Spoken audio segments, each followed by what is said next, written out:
प्रियंका गुप्ता, प्रियंका जी थोड़ा सा समझाइए, ये पहले ही आपके आर्थिक सर्वे को लेकर इतने सवाल खड़े हो रहे थे, अब इनहेरिटेंस टैक्स एक और यहां पर सवाल, ये सेल्फ गोल कर रही है कि कांग्रेस इस वक्त? देखिए, कांग्रेस पार्टी ने पूरी तरह से खंडन किया है कि ऐसा कोई टैक्स हम लगाने नहीं चाह रहे।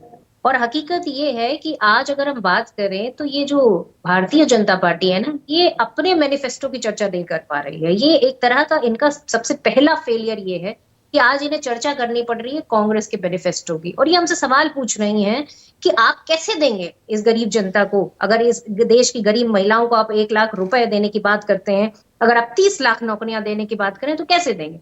मैं इनसे पूछती हूँ कि 16 लाख करोड़ जो 22 अरबपतियों का माफ कर दिया, वो कहां से कर दिया। अगर उतना ही मात्रा में, अगर हम उतने ही पैसे को अगर मनरेगा में अगर डिस्ट्रीब्यूट कर दे तो 25 साल के लिए मनरेगा का काम कर सकते हैं। हम बात जब करते हैं मनरेगा की तो उसमें कहीं हिंदू मुसलमान नहीं होता, उसमें इस देश का गरीब होता है, इस देश का दलित होता है, इस देश का पिछड़ा हुआ होता है। अगर आज हम बात कर रहे हैं इस देश के गांव गरीब की, और बात कर रहे हैं महिलाओं की, और बात कर रहे हैं उन युवाओं की जो बेरोजगारी से त्राहिमाम है, अगर हम उनकी बात करते हैं तो ये सवाल पूछते हैं कहां से लाइएगा साहब आप। तो मुझे लगता है कि भारतीय जनता पार्टी की नीति और दिशा और दशा सब पूरी तरह से साफ है कि किस तरह से ये चंद करोड़पतियों के साथ तो खड़े हैं, पर इस देश की उस गरीब जनता के साथ नहीं खड़े हैं। इस देश की जातिगत जनगणना से इन्हें क्या आपत्ति है, ये पता नहीं पाया। जब तक हमें ये नहीं पता चलेगा कि इस देश में दलित पिछड़ा और उसकी इकोनॉमिक कंडीशन क्या है, इस देश में आर्थिक रूप से पिछड़ा व्यक्ति कितना है, तो तब तक हम अपनी योजनाओं को उस तक कैसे प्रियंका पहुंचा जी, क्या बीजेपी ने फर्स्ट फेज के बाद क्या आपको अपने असल मुद्दों से भटका दिया है? क्योंकि हम तो देख रहे हैं कि अगर बीजेपी यहाँ सवाल खड़े कर रही है तो सिर्फ विपक्ष उन सवालों का जवाब देता नजर आ रहा है, ना वो बात फिर बेरोजगारी की करता नजर आ रहा, ना महंगाई की करता जा रहा।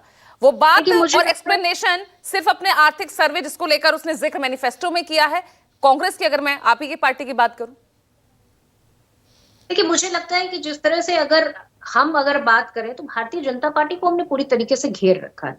आज भारतीय जनता पार्टी क्या बात कर रही है, बात कर रही है एक धार्मिक आभूषण को लेकर। भारतीय जनता पार्टी ये लोगों को डराने की कोशिश कर रही है कि आपका ये आभूषण छीन लिया जाएगा। पर आपको क्या लगता है कि इस देश की महिलाएं इतनी कमजोर हैं?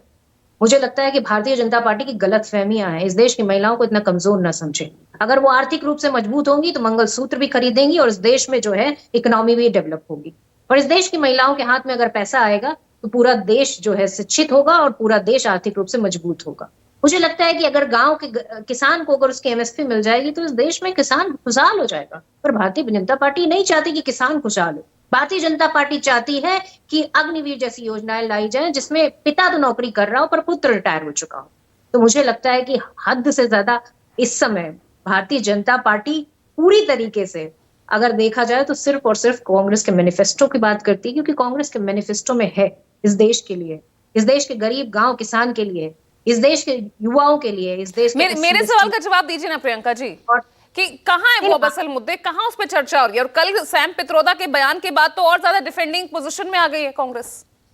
नहीं, मुझे नहीं लगता कि ऐसा कोई बयान हमारे कांग्रेस के मैनिफेस्टो में है, और जो मैनिफेस्टो में नहीं है उस पर हमें बात करने की जरूरत भी नहीं। मैनिफेस्टो में नहीं है लेकिन उनका बयान, सैम पित्रोदा आपके ओवरसीज कांग्रेस के अध्यक्ष, उनका ये बयान सामने आया है, सिर्फ वो आप खारिज करते हैं ये तो कहकर मुद्दा नहीं सुलट रहा ना, और सवाल यहाँ पर बीजेपी खड़ी कर रही है।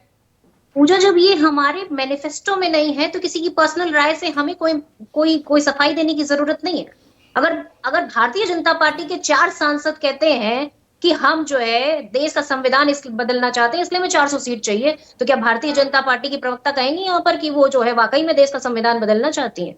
तो सवाल ये है कि आज संविधान बचाने की भी लड़ाई है, सवाल ये है कि आज गांव गरीब किसान की लड़ाई है, सवाल ये है कि आज महिलाओं को आर्थिक रूप से मजबूत करने की लड़ाई है, सवाल ये है कि वो 90% लोग जो भारतीय जनता पार्टी ने जिन्हें इग्नोर कर रखा है, महंगाई के बोझ तले, बेरोजगारी के बोझ तले दबे हुए हैं, और वो 22 लोग जो प्रधानमंत्री जी के प्यारे हैं और प्रधानमंत्री जी के लाड प्यार और दुलार का जो है पूरा हिस्सा उनको मिला हुआ